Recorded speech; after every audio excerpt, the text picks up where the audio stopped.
once we get that right, which is for me the most important thing, that they have, first of all, respect. The second one is commitment. The third one, passion. Those three ingredients are non-negotiable.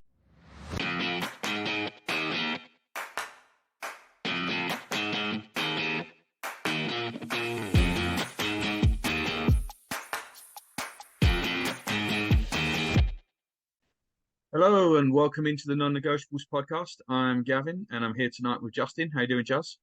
Hey, Gav. Good. How are you?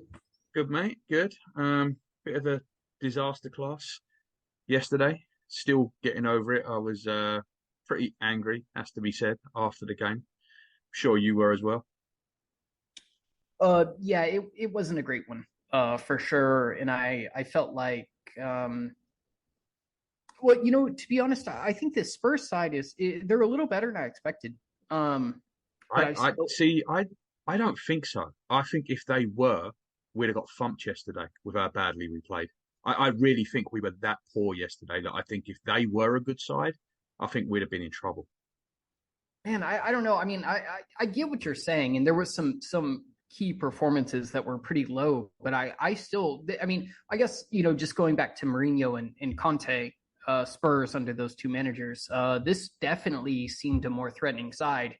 And I don't even know. Again, though, do you think they were threatening? Because I don't remember them having a chance other than the two goals. There was the one Raya save that wasn't actually that good a save, but it looked a lot better than it was. But that was it. Other than that, I don't remember. They actually reminded me a lot of Manchester United. A lot of Man United. They had a lot of the ball at the back. Didn't really ever look like doing anything with it. Difference is that we just stopped catching them out in the second half. I always review the extended highlights like right before we pod, like within the last 15 minutes or so. And I was pretty surprised at how good of chances they had. Well, I was doing that too, but I'll be honest with you, I only got to the second goal and then I just kind of gave up. But they must have had chances after that because before it they had nothing. Yeah, that one Poro, I think, played Son right on side, and he smashed it side netting when he was only like 8 yards out. I mean, that was a great chance. There was, I mean, I don't know. They definitely. All right. Well, let's go through the game. Yeah. Let's start with a lineup. We'll start there. So Vieira came back into midfield. We found out, we kind of knew on Friday that Trossard was going to miss. And rather than the sensible option of playing Reece Nelson out there and just saying, off you go, he decided to move Gabriel Jesus out wide. And again, I hope that is the last time we ever see Gabriel Jesus out wide, because what a waste that is. You didn't think he was good? I don't care if he was good. It was a waste of time. Complete waste of time. You're taking your best player through the middle and moving him onto the wing. I think it was a really badly managed game by Arteta yesterday from start to finish. I think there was a decent game plan in the first half, but the game management itself I thought was really poor. And it started here. Moving Jesus out to the wing is utter insanity when the especially the left middle wing. And the player in the middle is Eddie Nketiah. It's complete insanity to me, and I'm not going in on Nketiah. Nketiah did what Nketiah does. We know what Nketiah is by now. And I thought that was an insane decision. But that was it. So I mean, I've told you what I think. So what did you think of that when you saw the team come out? Yeah, I was fine with the entire team except for that change.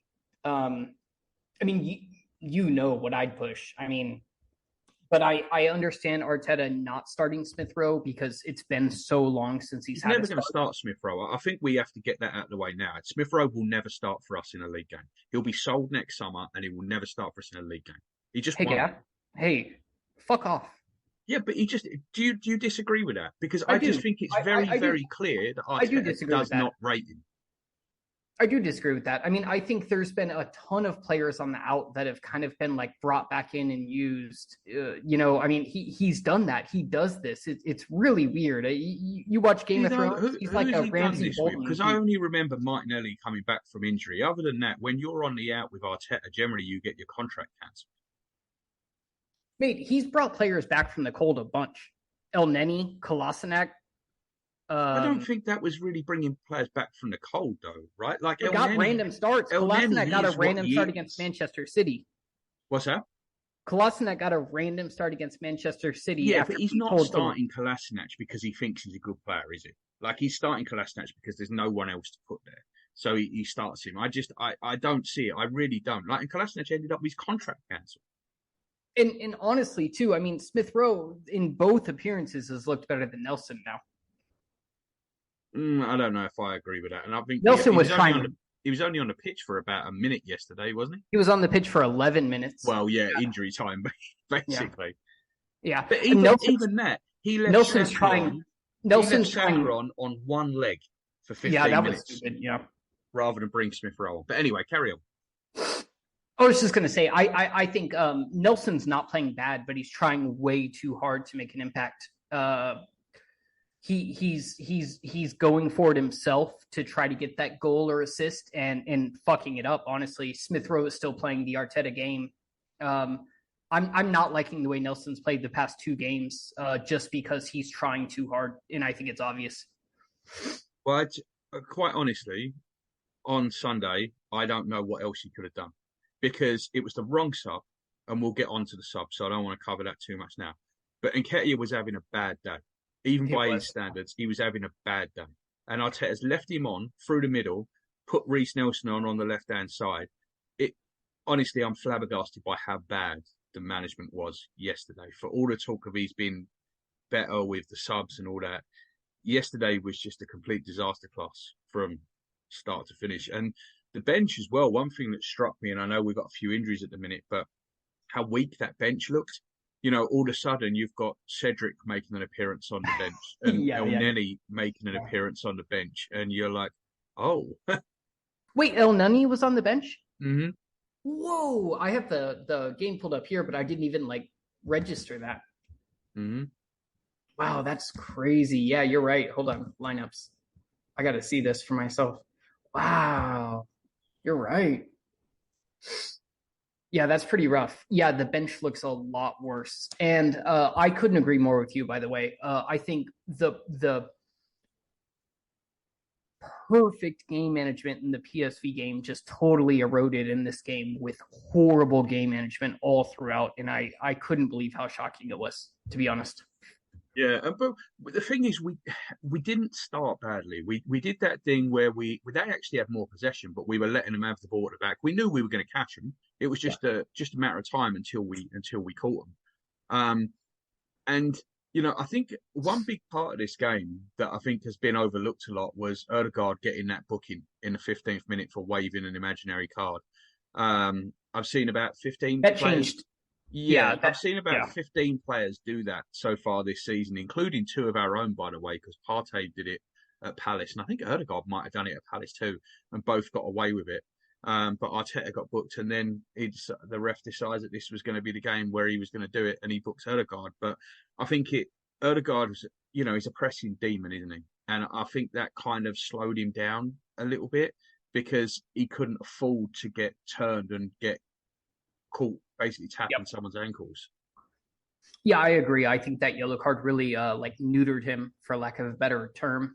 He couldn't press as hard, and like you said, you know, there was no room for a professional foul if he got beat either. So, it changed a lot.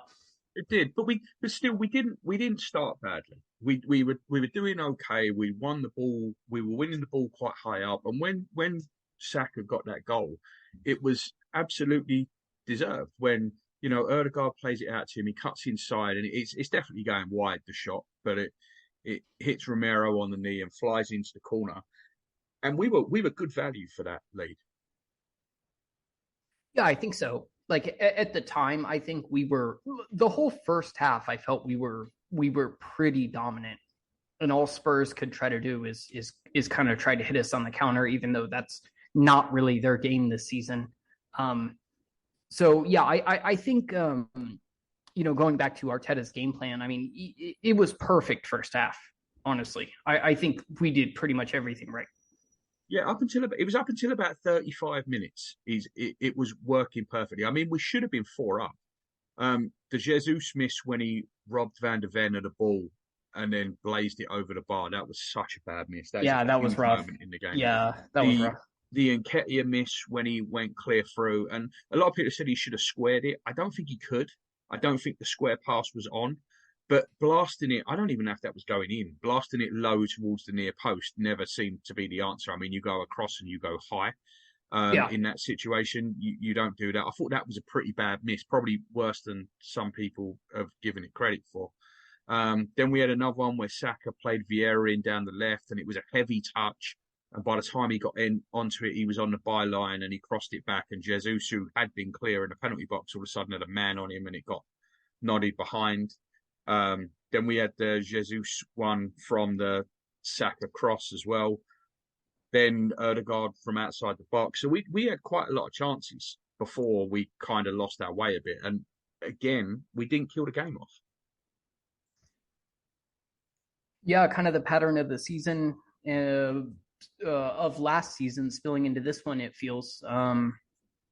I really, again, I mean, I don't know if this is team or Arteta. We're not in the dressing room, but this and in the late game management are two things that I feel like Arteta is just not improving on yet.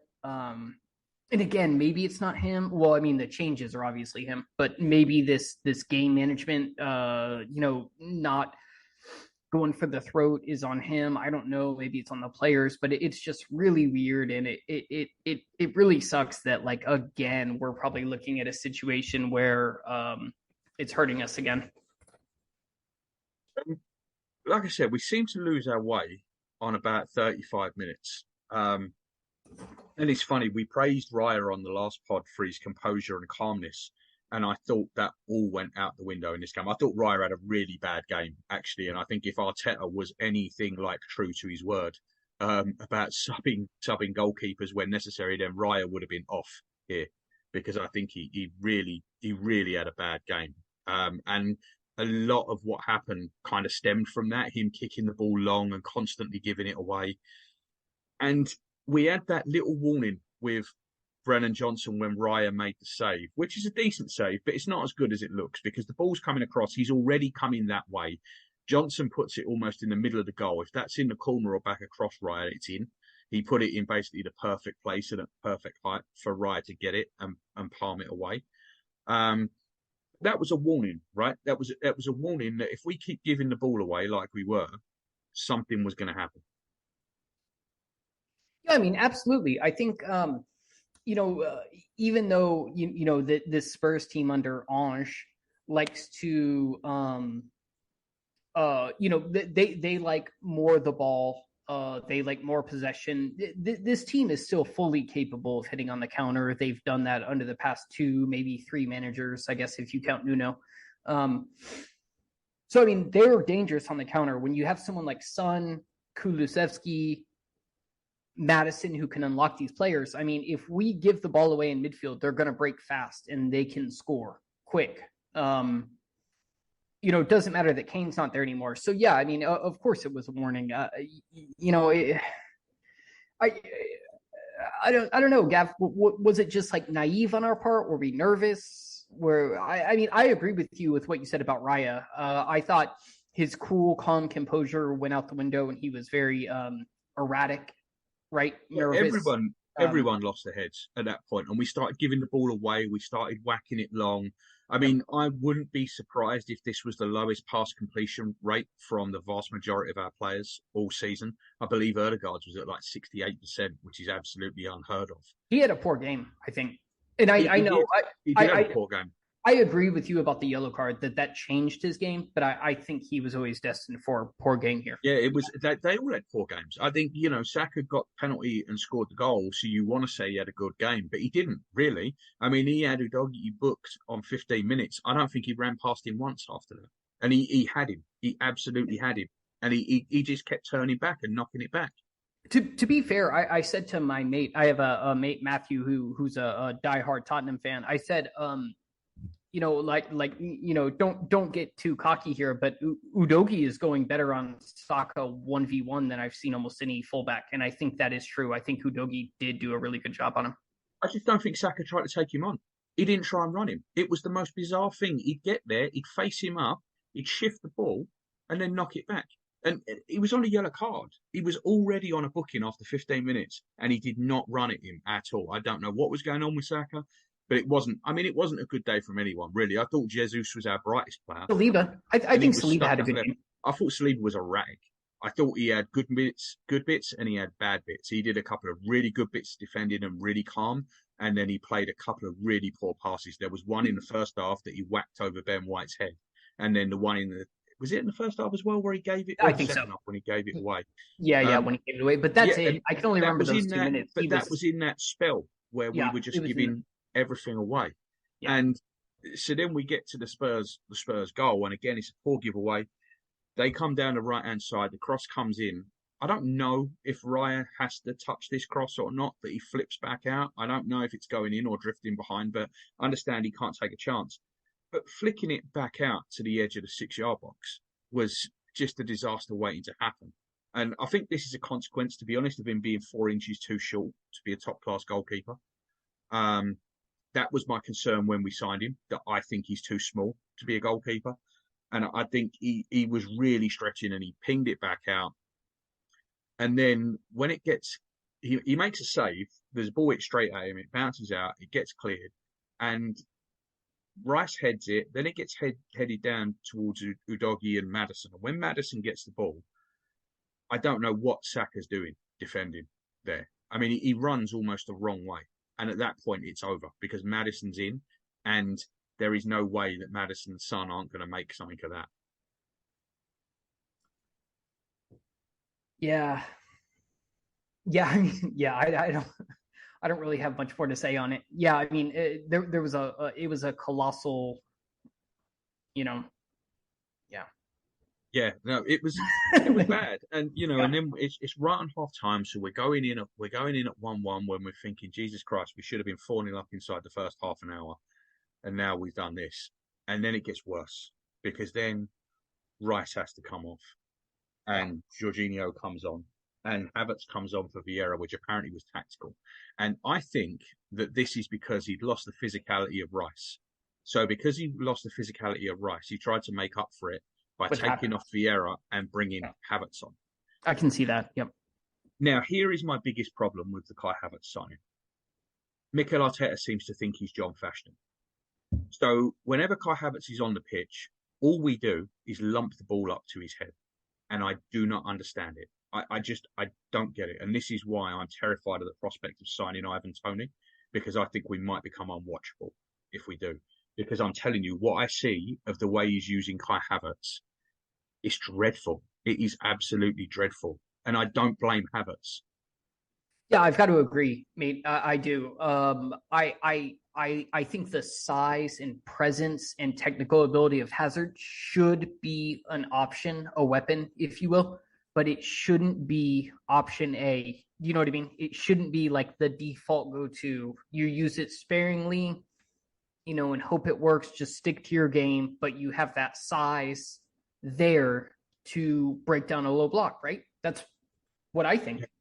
Yeah, but as soon as he comes on, every goal kick, he's just smashed towards his head, and that added to the problems we were already having, where the ball was like a hot potato and no one could keep it.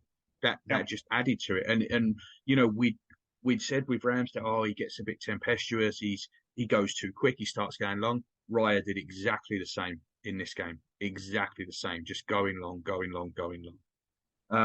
But for all that, the second half started brightly. I mean, it's 49 minutes that we get that penalty, and it's the most nailed-on penalty you're ever going to see. I don't get how it took so long to be given.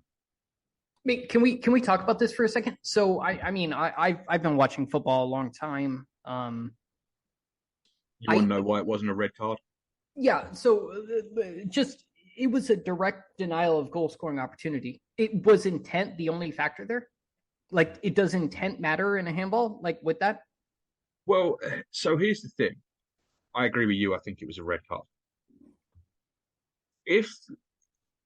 When a player spreads his arms like that to make himself big, to me, the handball is automatically intentional, right? If you were going to spread your arms wide like that and the ball hits your arms, that is intentional because you have widened your arms.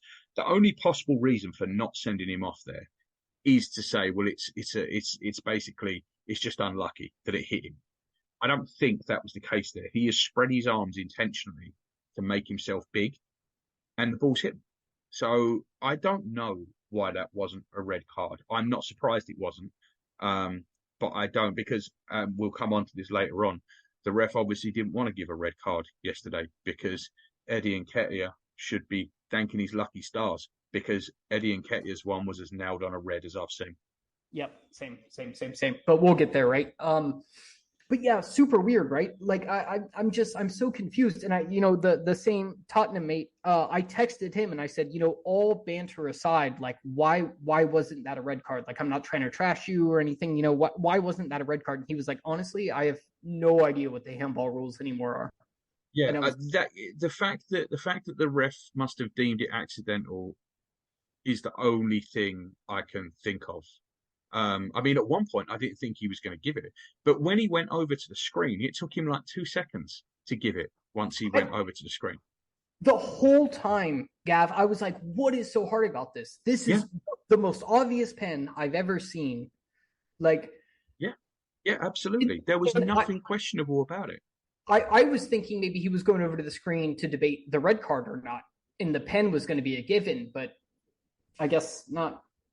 But it was a strange one. I don't get how that stuff takes so long, because it was so clear. And then the red card, I'm with you. It should have been a straight red, absolutely. So I mean, he's literally stopped the ball from going in with his hand.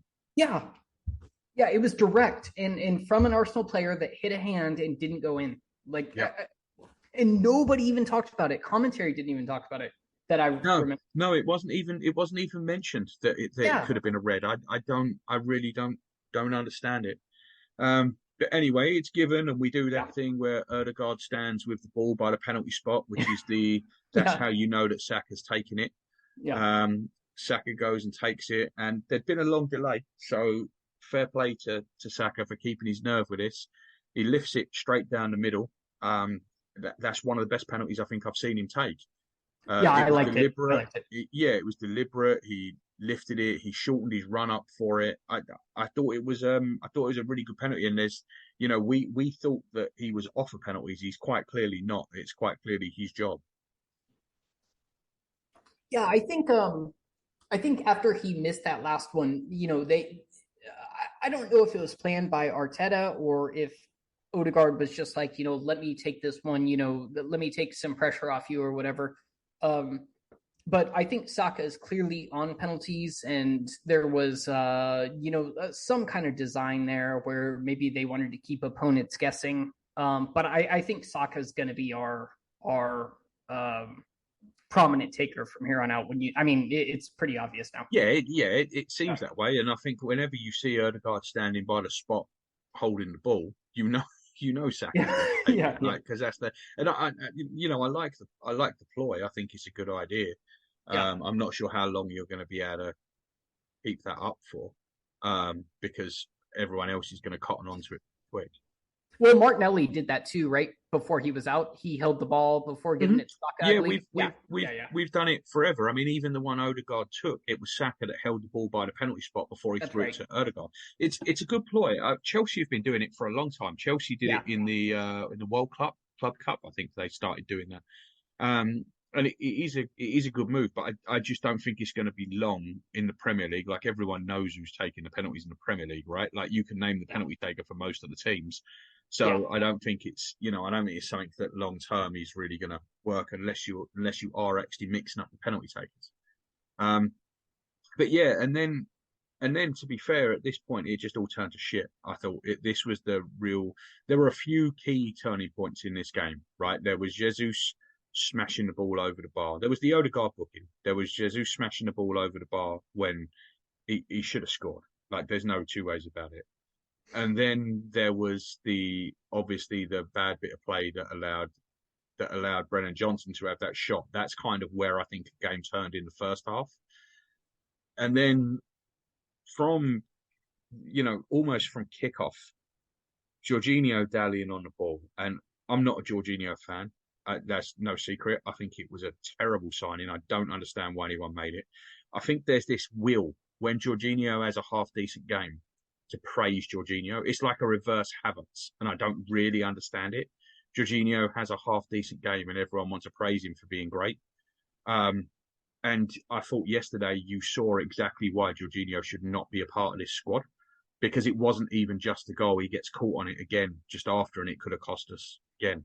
But that dallying on the ball when there was no need for it, just I don't know how to explain how an experienced professional who, let's be fair, isn't the quickest.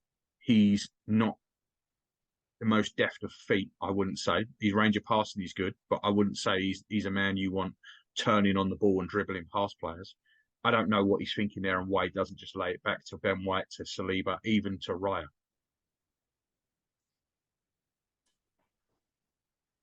So, Gav, I was distinctly against the Jorginho signing. I think it was it me and you or me and Paz? One of us was semi-okay with it. I think the other two were directly against it. And I don't remember where you guys landed, but I've had to kind of, eat this because he's been pretty solid for us, better than expected, and an experienced head that's come in. I think, though, in games like this, he moves at a speed that is like 2 levels below every other player on the pitch. And you text me in the group me and Paz in the group and said I'd prefer El Neni here, and I absolutely would as well, because at least El Neni can play to the pace of the game. I know Jorginho is probably more technically secure, and I don't really have any doubts about that. But El Neni at least is, can play to the speed of a game like a North London derby. And this doesn't make me go against the Jorginho signing. I still think he can be useful, but we should never be bringing him on at halftime. It was half, right? Yeah, it was. Yeah. At halftime in a North London derby.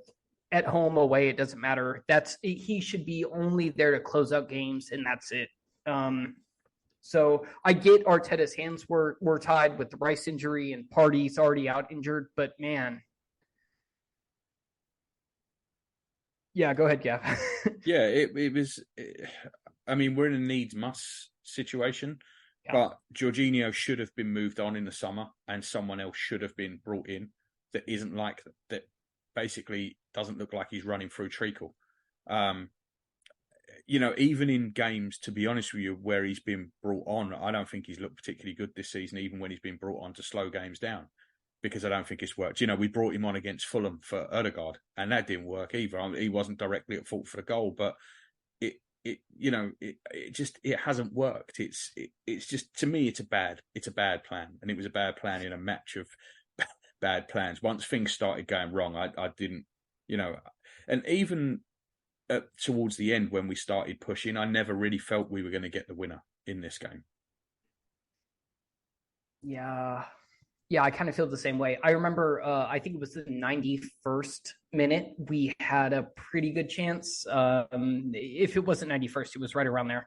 And I remember thinking after that, I was just like, I think that's probably going to be it. Yeah, and I was a bit worried as well. We didn't have the players right on the pitch. No, and yesterday we needed an own goal and a penalty to score yesterday, and against Spurs, we are not scoring at enough home. goals. Yeah, we are not scoring enough goals. There's no question about it. Well, I saw all our attacking stats. Somebody put it out today, actually, and I wish I could share it on screen. I wasn't prepared enough to have a little diagram, but we're like 8th, 9th. We're like between 8th and 12th in most offensive stats. So like key passes, shots on goal, that kind of stuff. And I think at this point last season we were first in everything. And this is a problem as well, because let's be fair, we've played absolute shit so far. Yeah. Like not as in how we're playing, but the opponents we've had are all bad teams. We had an injury hit absolutely in crisis Man United side. and that is it. Other than that, we've played Everton. They're probably going to go down or run it close. We played Nottingham Forest. They're going to run it close to going down. Yeah. We played Fulham. They're going to be at the bottom end of the table. You know, we've now dropped points in 2 out of 4 home games, and it's at both 2-2, by the way. So there's some symmetry there. But this is a problem. This is a real problem, and quite honestly, it's not something that can continue, because we are going to find ourselves out of a title race before it begins. So what is it, Gav, in your opinion? I mean, you know, I'm not asking you to provide all the answers. Just what do you think is going on? We've clearly changed the style of play, right? Like that's for sure. We're playing slower, I guess more methodically, you would say. We've also had injuries. Jesus hasn't been starting up top. Again, yesterday that was the manager's fault. Before then, fair enough, he's coming back from injury. Trossardi's obviously out. Martinelli's out. That's been a problem. I think Saka's carrying a knock. I would be shocked if he's not, because he doesn't look right.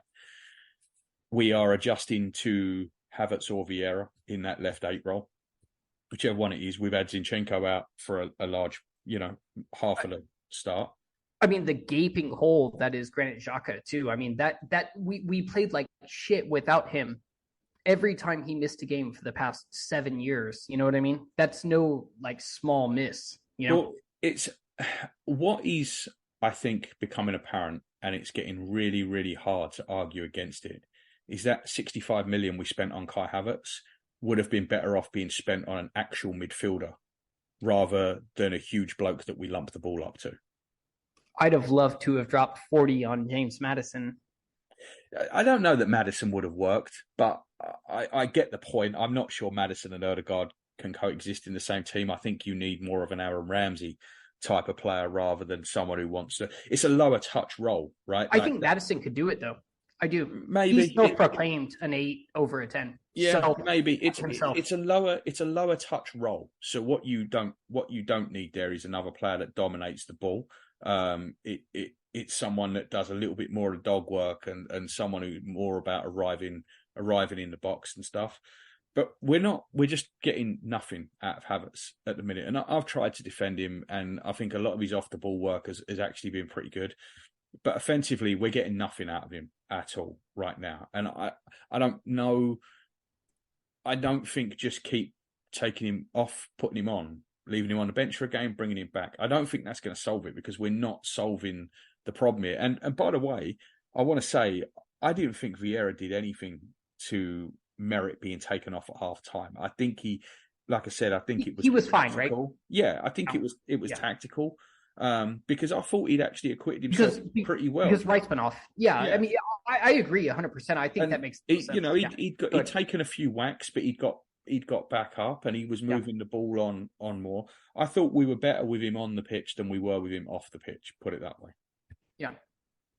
Look, I mean, my opinion is I'd prefer Havertz to only be considered a forward in this team. I think at this point he's been, I'm not saying he can't do it in the future. Maybe let him bed in, get to know his teammates a little better, get more comfortable, build some confidence, then he could try it again. But at this point, I would only consider him a forward. I think he's been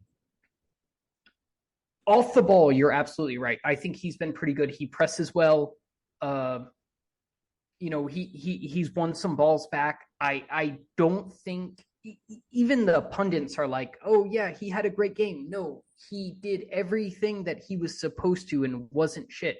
That's not a great game. I think generally he's been fine. He's been fine, yeah. But I do have a problem with how he's being used. And I'm not sure. I don't like it, basically. I'm just not a fan of this posting him up on the edge of the box and lumping the ball up from the goalkeeper. I just don't like it. I don't see it working. Well, it's not even just that. And I agree with you. I mean, by the way, I agree with you, but it's not even just that. He's not doing anything in midfield. He's a wall. Like, that's it. He's just doing a wall on offense. Well, that's it. You're not getting, you've seen no flashes, have you? You've seen no brilliant pass that's been put through. You've seen no turn and drive. You've not seen anything so far that suggests he can really play that role. No, he hasn't even played like a brilliant through ball like Jorginho did, like when we were all against that signing. I mean, as of right now, he's not living up to Xhaka offensively or defensively. He just presses well and is big.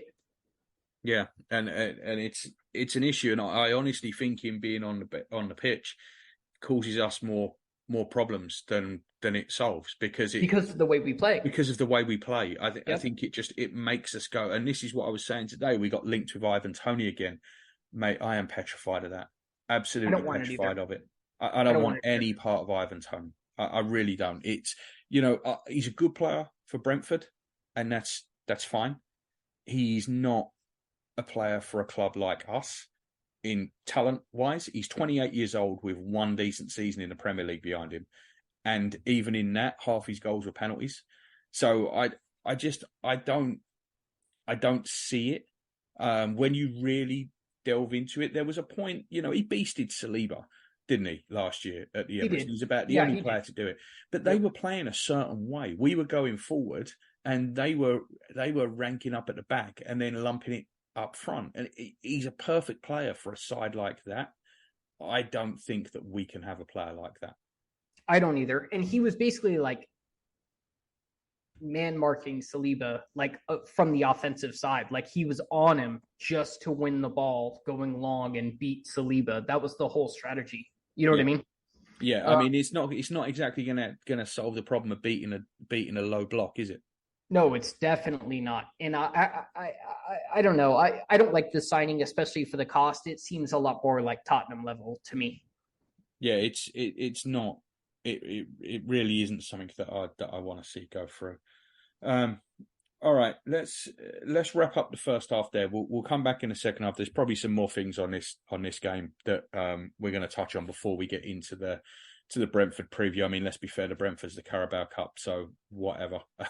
It's not exactly high on the list of priorities, but we will look forward to it anyway. So we will see you on the other side of the break.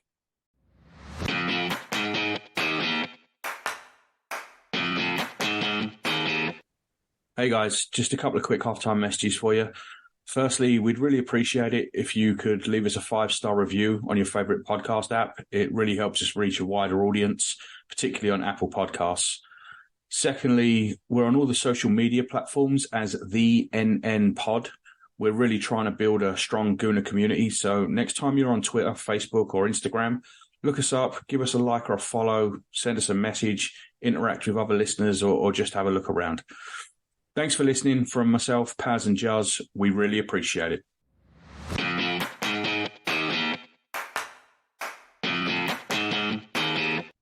Welcome back to the Non-Negotiables podcast. This is part 2.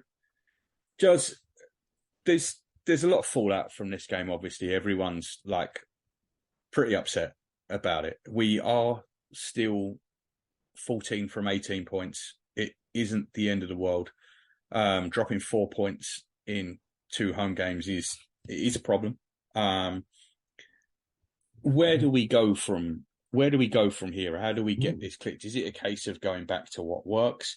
Is it a case of just saying, well, when everyone's fit, we're obviously going to get back and firing again? Where do we go? Man, that's kind of a tough one, Gav. I could see it going either way, and I know that's kind of, an on the fence answer. We obviously started trying something new this year with, Party at right back and stuff like that. And there's always going to be a learning curve to changing tactics. I personally would like to see us get back to what we were doing last year and just grow on that. Do you think that when Partey comes back, we're going to see that again? Because I do. I kind of don't. But I wouldn't bet on it. You know what I mean? Because I do think we're going to see it again. I do. I think you're going to see at some point Zinchenko on the left and Partey on the right, with Declan Rice as that holding midfielder dropping in to make a back three when necessary. I do think you're going to see it again. And I hate it, to be honest, but I guess I kind of understand it. That's Well, why but we you bought haven't. Timber, right? But we haven't seen it with Zinchenko, We haven't. and That's fair. we haven't seen it really with Gabriel, Saliba, and then Rice. But at the same time, we've gotten eaten alive at times with Party. Not eaten alive. I mean, I guess that's an exaggeration, but Party is not as defensively solid as Ben White is. If we have Ben White, or sorry, excuse me, if we have Party and Zinchenko on the fullbacks, I mean, that could be a winger's wet dream. Am I right? Well, yeah, but that's why Saliba would have to go out towards that right centre back to be able to move across, right? When Rice moves back into the middle and Gabriel and Saliba spread wider, that's how you counter it. I mean, I'm not saying it's right or wrong, but that's how you would counter it. Yeah, I mean, I trust Mikel. He's some of his tactics have been a little sketchy at first, but he's pretty much won me over on everything. But man, yeah, I don't know. This one just seems. I think Ben White's one of the best right backs in the league.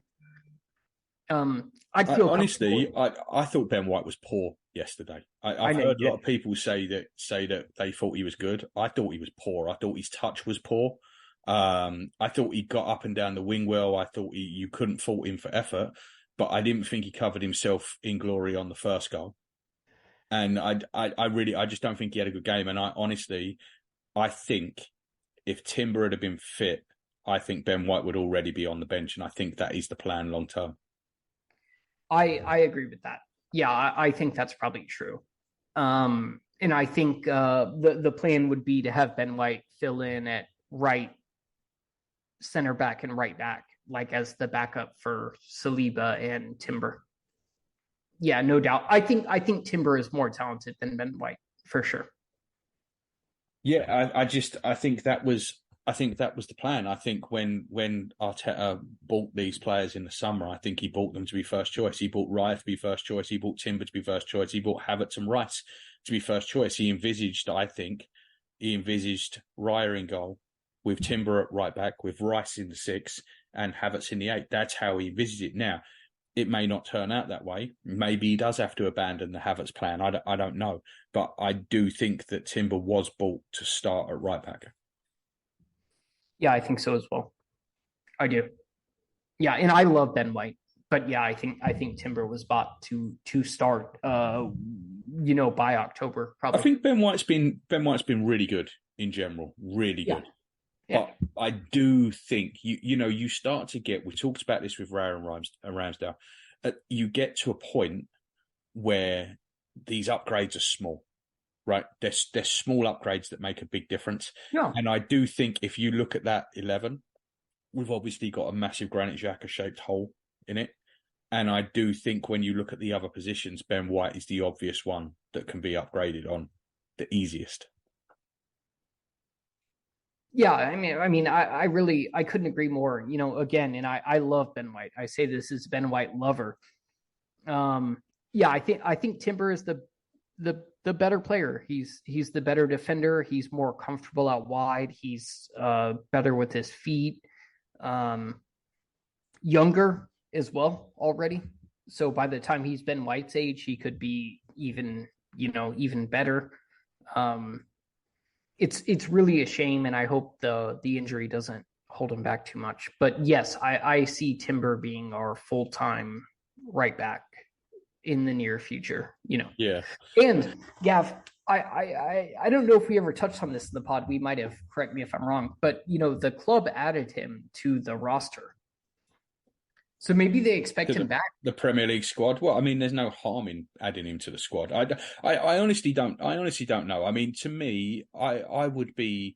You might see him this year, but I don't think you're going to see him start this year. By this year, I mean this season. I don't think you're going to see him starting properly. ACLs, even though we've come a long way, they still take a while to recover from, and they still take a while. It still takes a while to get your fitness back, and then you've got to learn to trust it as well.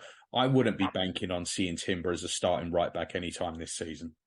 I think starting next season, I wouldn't be surprised if he starts opening day of next season. But this season, I would be shocked if he came back in March or April. and became the first choice right back. I really don't see that happening.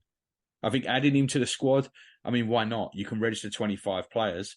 What good does it do leaving his name off? We'd obviously planned for it. There's no one else. It's not like anyone's been left out. It's not like the days when we had to leave Özil out the squad because we didn't have the space. There's no one else. You might as well write his name down as leave it blank. Yeah, that's true. So, is there anything else you want to bring up from this game? No, I don't think so. No.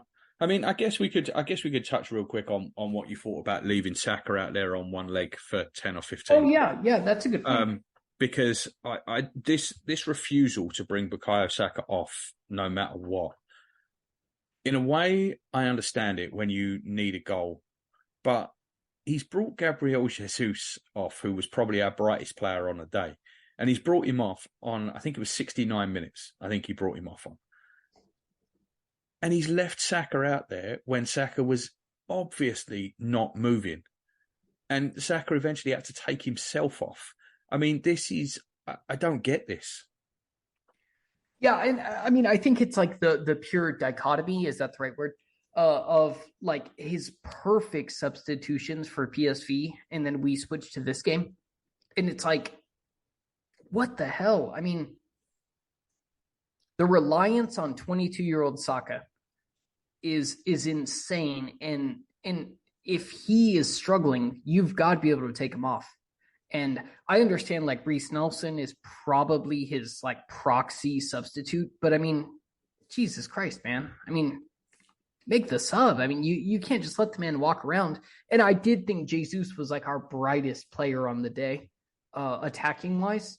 So to take him off and leave Saka on, who is obviously struggling, is just, I don't know, man. I think in this situation, I understand that they've got the physio reports. That the plan was obviously to give Jesus 70 minutes and that was it.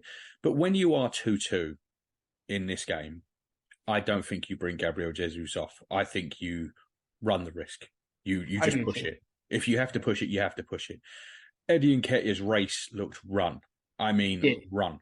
And he was working really hard, to be fair. He was working hard. It just wasn't happening. Yeah. It just wasn't happening for him. Yep. And leaving him on while taking Jesus off was just, if we were 3-0 up, fine, no problem with it.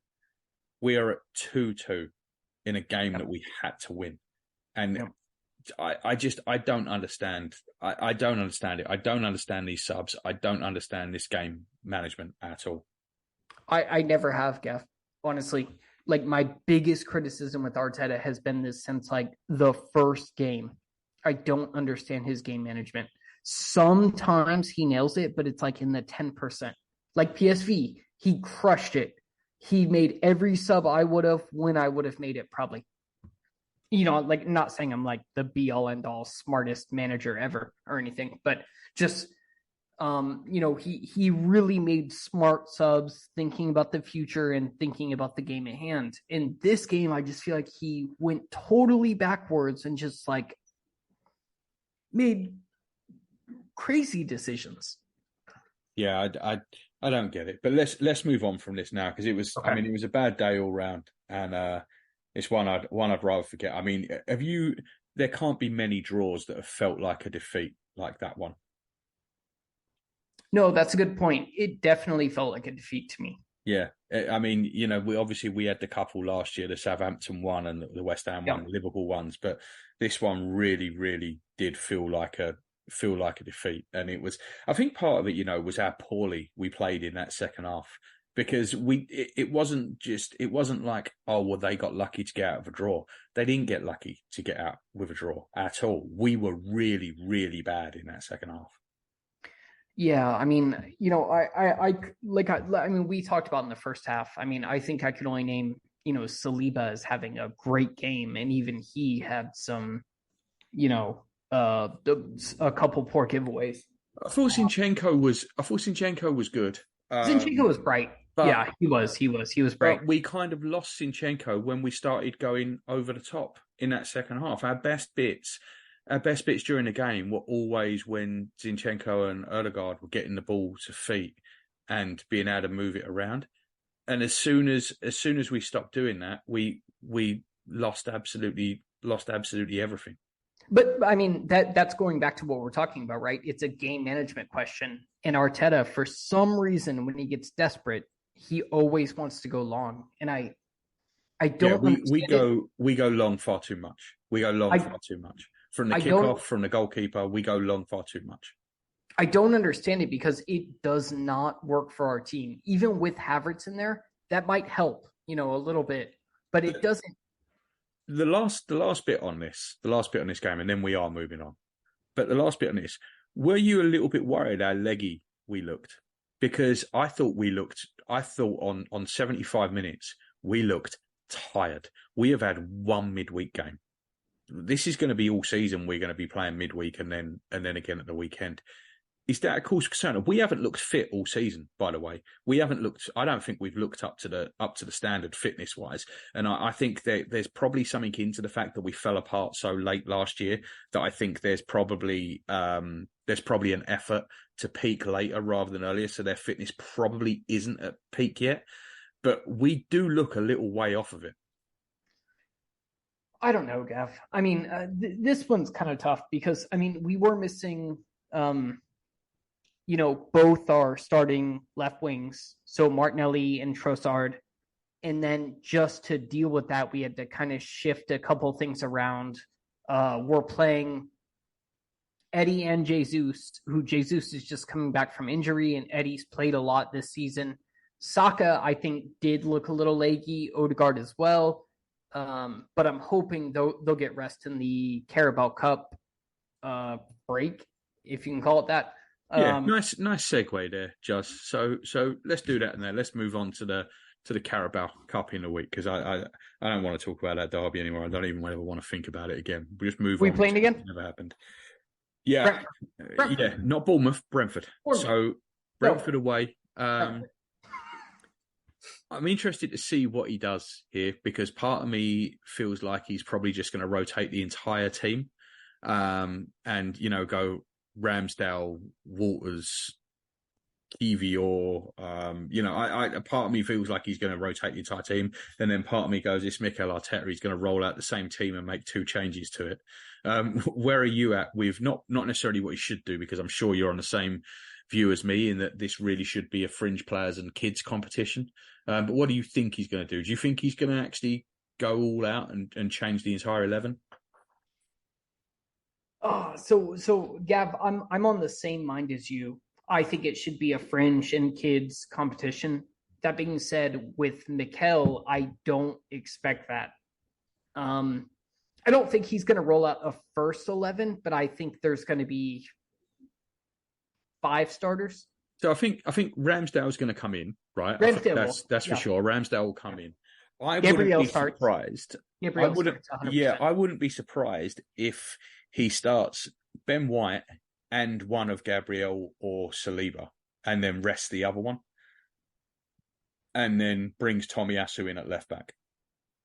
Or Kivior and Tomiyasu at right back. Yeah, I think he's going to play Ben White. I think he'll play Ben White. Why? I just think he will. I think he'll make 2 changes, and I think it will be Zinchenko and one of the centre backs. That's just kind of where I think he is because he, obviously you have to protect Zinchenko a bit more. So I think that's unless he's going to play Cedric at right back, and I don't think he's going to do that. But unless he was going to play Cedric at right back, you can't change all of the back 4 anyway because we've only got 3 players to go in there. So I see it being White, one of Saliba or Gabriel with Kivior, and then Tomiyasu at left back. Yeah, I mean, I can see what you're saying. I'd like to see Tomiyasu get a start with Kivior, and I imagine it'd be Gabriel. I could even see Ben White moving to right center back. So you have Tommy at right back, Ben White's right center back, Gabriel because he missed a lot of games in the beginning, right? Remember? Yeah. And then Kivior at left back. Yeah, that wouldn't surprise me. That's just kind of how I think he's going to do it. I think it will be 2 two changes there. I think Jorginho obviously is going to have to play because Rice isn't going to be risked, obviously. I think he's going to play Havertz, and then I think he's going to play Fabio Vieira in Odegaard's spot. Or Smith Rowe. No, because I think he's going to start Smith Rowe. I think he's going to start Smith Rowe from the left. Okay, all right. I think he's going to start Smith Rowe from the left and Nelson from the right, with Eddie up top. You know what's interesting about that is that I think he prefers Vieira on the right after Saka, not Nelson. So the other option then, I guess, is to do Smith Rowe in Odegaard's position. Yeah, maybe. Vieira on the right and Nelson on the left. Yep. I can see that 100%. So maybe you do that, and Eddie's going to start up front. I think that's for sure. But that's kind of where I see it. I don't see him going full rotation on it. I don't think I think some of the key players are going to come out. I think Zinchenko will come out. I think Odegaard will come out. I think Saka will come out. I think Jesus will come out. But I think it will still be a pretty strong lineup.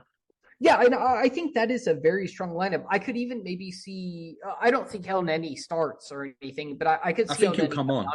I think he'll come on. 100%. I think he'll come on. What do you think Brentford are going to do?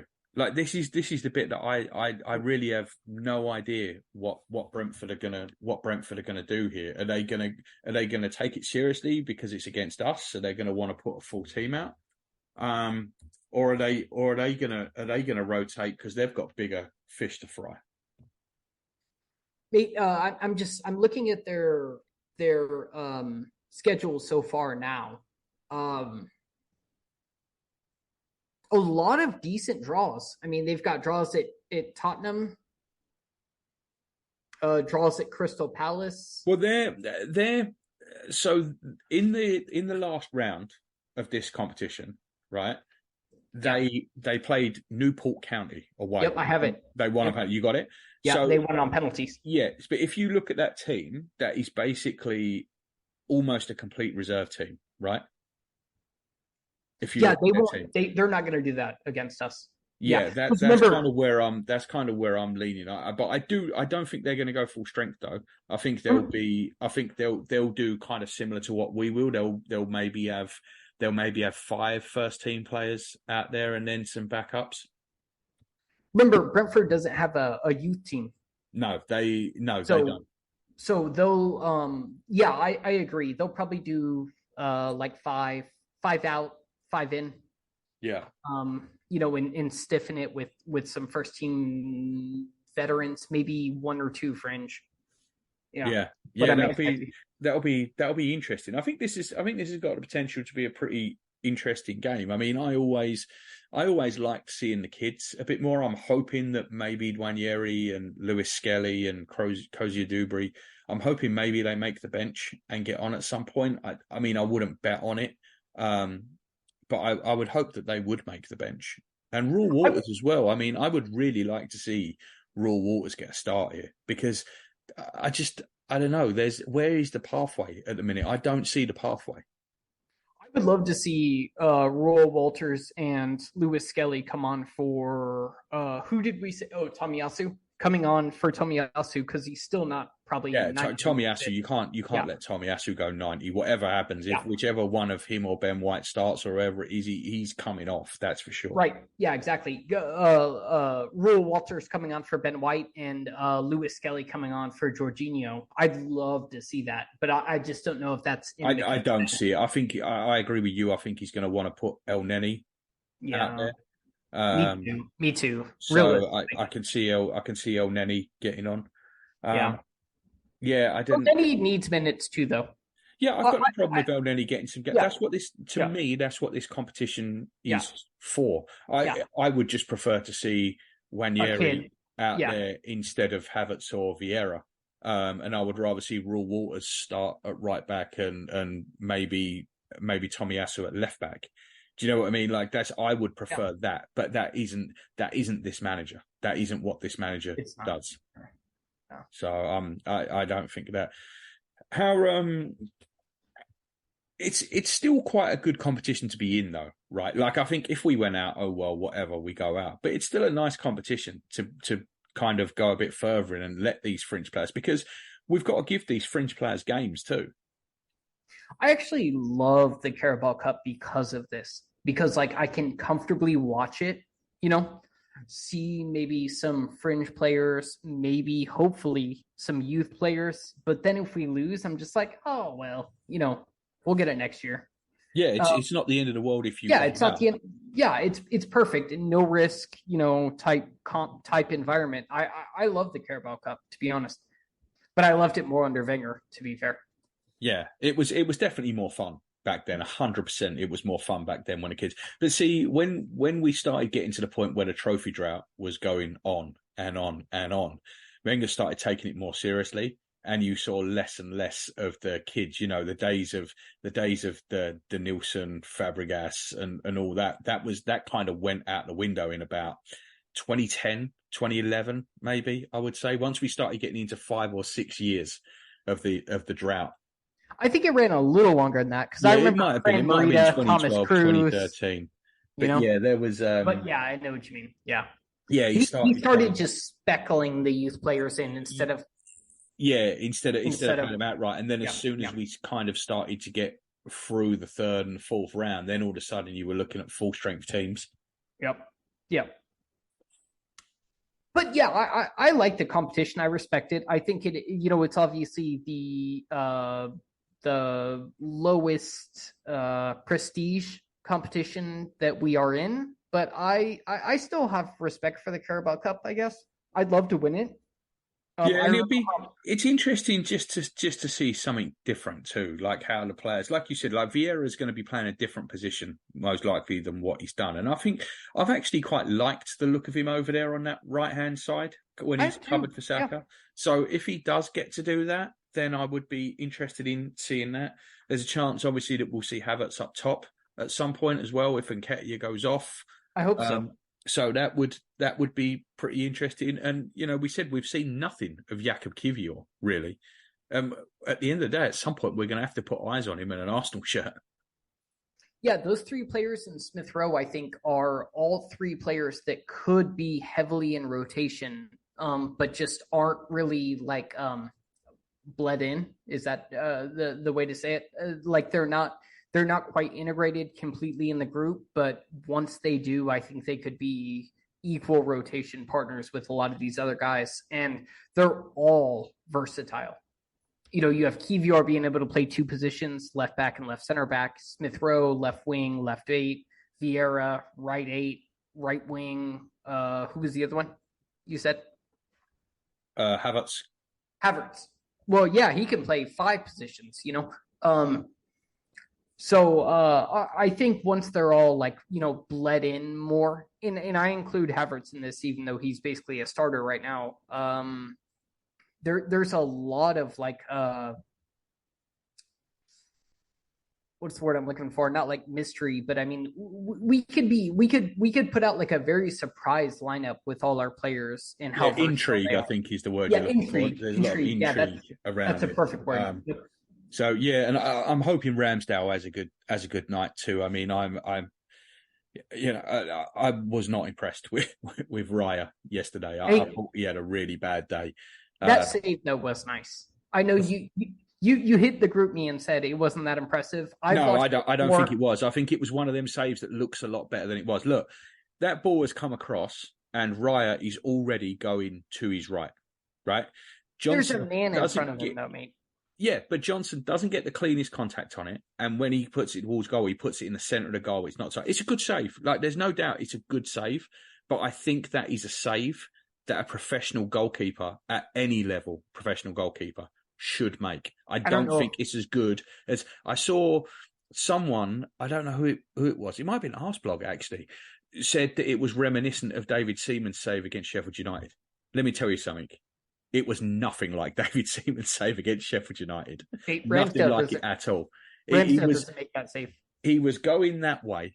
He was already going that way. The ball isn't in the corner. It is at the perfect height for him to get a paw on it. It was a good save, but it's a save that I would back a goalkeeper for, I don't know, Exeter to make, or Plymouth. I just think a professional goalkeeper makes that save. Ramsdale doesn't make that save.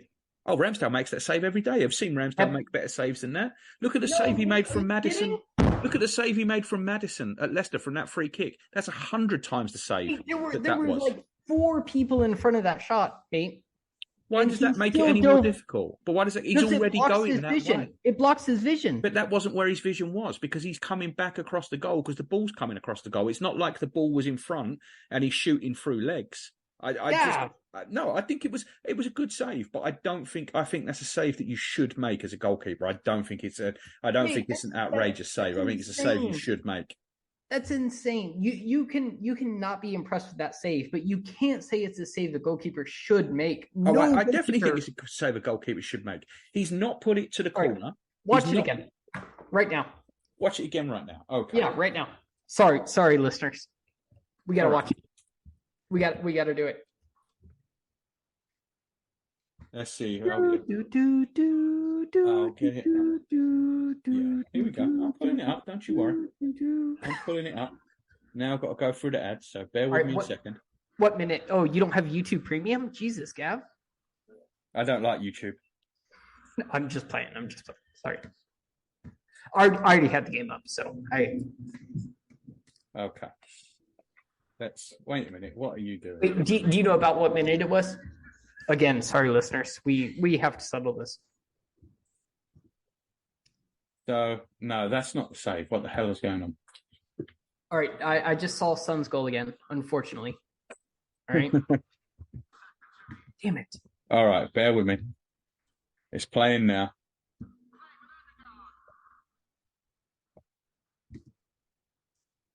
Where are we at? What minute did you say it was? No, I don't know. I'm looking right now. I'm trying. This is embarrassing. Okay, here it is. I got it. Okay. So the ball's come in from the right. He's moving back across. It's really not that good. It's really what minute, Gav? I don't know. I haven't got the minute up on here. But Son's put it across. Brennan Johnson's gone backwards. He's not connected with the ball very well. It's at a perfectly savable height. It's in the middle of the goal. Raya's going that way anyway. It's just not that good a save. I mean, it's a save that I think any professional goalkeeper would expect to make that save. It hasn't really come through a load of people either. It's Ben White and who is that? Multiple professional goalkeepers miss goals like that all the time.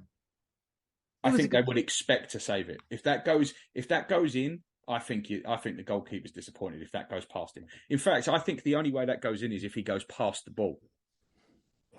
Yeah, give me the minute. So I don't know because it didn't have the clock on the thing. I just googled the save. All right, I'll do it. Anyway, this isn't very compelling podcasting, but yeah, point was I hope. Let's move on. Yeah. So, well, the only other thing worth chatting about, I think, is at the start of the season when we were doing our predictions, I gave you the bonus prediction that one of Big Ange or Pochettino would be sacked before the end of the season. I am now revising that. It's obviously going to be Pochettino. I'm saying it's going to be before Christmas. Yes. I don't see how he can possibly stay in that job, as funny as it is. And I am not surprised by this one little bit. I got to be honest. Like, I don't hate Poch. All my feelings for him are, North London, based, normal Arsenal Spurs hate. He's fine. Him in and of himself. He is doing a rough job there. I heard that the executive team had to go in and speak to the players, which is never a good sign. I don't think it was Todd Bowley. It was the guy, Emery. I'm struggling with the name, but I can find it if you need me to. But one of his business partners at Clear Lake went in and like reamed the players about how shit they were, apparently.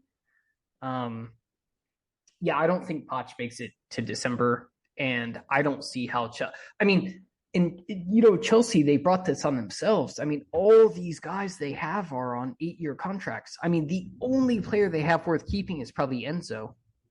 Well, I think the thing for them is they've not put Pochettino in a place to succeed at all. I don't think. I don't think there was any way that he could really succeed with what he was given. I don't see it. They've bought a load of project players. They've paid top money for them, and they're expecting them to deliver in the Premier League. And it's just not gonna happen. Like it can't work. It could never work. So I think he's been sold down the river a bit. But even then, they should be better than they are. They're obviously just tanking for a first draft pick. I've heard it said that that's what he's got them doing, tanking for the first draft pick. I mean, what do they do? Do they just sell all these players off really cheap? I mean, as of right now, they're facing relegation. They've got a lower points per goal than Everton in 2023. I think, aren't they but even this season, I think they're 1 point above Everton, and we would say Everton are in a relegation fight. Yeah. So yeah, it's a mess. I mean, it's a mess, and all these guys are on big money, not like Aubameyang money or Ozil money, but they're all on, $200K, $150K a week on 8-year contracts. I mean, they're not going to be able to move these players either, which is the thing. And correct me if I'm wrong, but I think Boldy, he's burned through all the $2 billion Abramovich guaranteed would be there to spend at this point. I don't see there can't be much left, right? There can't be. I don't know. I didn't see where this was going before. I couldn't see it in the summer where this was going, and now it looks even crazier. And who do they get in to sort this out? I don't think there's anyone that can sort this out. Like manager-wise? Yeah. Yeah, no, I don't either. Yeah, who? I mean, Pep. I don't even think Pep would need another $1 billion. Yeah, I don't see it. And to buy a completely different profile of player. Yep. So I don't see it. But and the other club obviously that are in a mess is Man United. They won at Burnley to keep Ten Hag alive for a little while longer. But they're another team that are an absolute mess, and the players seem to be falling out with Ten Hag. They seem to be running to the press. It's lovely to see. Yeah, I just want to go on record here on this pod when I said that I would have liked to have had Ten Hag as manager, and I probably was wrong there. I would say so. I've got a love for Ajax as well, and I followed him with Ajax and really liked him. But yeah, he is failing miserably at a club under his biggest spotlight is Man United, and it's rough to see. And with the whole, it's not even just the management. The way he's handling these like domestic violence and sexual assault allegations and stuff is just like, I kind of feel for him in that way, because I think you're having stuff like that hoisted upon you, and I don't know what you do to make it better. Do you know what I mean? Like I don't know there's any good way to handle that, but I just think in general a lot of this stuff is it's just been handled badly all the way, and now they're questioning his links with one of the agents. There's a very this Keys Van Wooren or something, and there's a huge of Kia Jarabchin about it all. Yep. So yep. And the only he also go on. Oh, sorry, man. I didn't mean to interrupt. He did back Mark Overmars as well after I know. I know he did that. So that don't look good. He's kind of got a history of, like brushing that aside, which, whatever. I don't care for it personally, So the only other thing I think worth talking about in the Premier League are the 3 promoted teams the worst promoted teams in the history of the Premier League. They've got to be close, right? I mean, if you think about it, Luton managed to get a draw with 10-man Wolves the other day. I'm surprised they even got a point. But between them, Sheffield United, and even Burnley, I don't see any of them surviving. If they do, it's only because Everton are so bad. I can see 2 of them going down with single-digit points. I don't see, other than beating each other, where Sheffield United and Luton's points are coming from. Yeah, I think it's Sheffield United and Luton that are they're chasing who was it? Derby County, right? Yeah. They had 18 points, I believe, in their worst. I think it was less than that. I think it might have been 12. Less? Yeah, Ooh. I think it might have been 12. It was very, very low. But yeah, I think there's a good chance that Luton break that. Yeah, I could see Burnley getting it together. They're trying to play football. You can see their ideas, and if it starts to click or they get a consistent goal scorer, I could see them kind of jumping right up the table. It was actually 11 points that Derby got. Points. Yeah, 11 points. Yeah, I don't know. I don't think anybody's going to be that bad this year. I mean, that's an all-time bad. I can see Luton finishing on single figures. I can. Yeah, maybe. Yeah, it wouldn't surprise me if they didn't win a game all season. I think Derby won one game that season. I think they won one. But yeah, I mean, they lost to Chelsea. Yeah, true. So yeah, I don't know where the points are coming from if you're losing at home at Chelsea. But yeah. So I think that's something. I think the bottom teams are worse this year in the Premier League than they've been in a while. I think that goes for like the bottom 7 or 8. I think there's quite a big gap now between the lower mid-table and the lower table teams. Yeah, it's starting to transform again, isn't it? Yeah, yep. It is. It's definitely very top heavy, this league. Okay, yep. Mate. All right. Well, thanks for coming on tonight. It wasn't not the best circumstances because I know we're all still frustrated about yesterday, but hopefully when we come back on Friday, we'll all be feeling a little bit better and more refreshed about it. And then if we can get a win on Wednesday and then get a win at Bournemouth, we'll all feel a lot better about it. So, all right, mate. Well, thanks a lot. And I will see you next week. All right, mate. Have a good night. All right. Good night, everybody. Good night.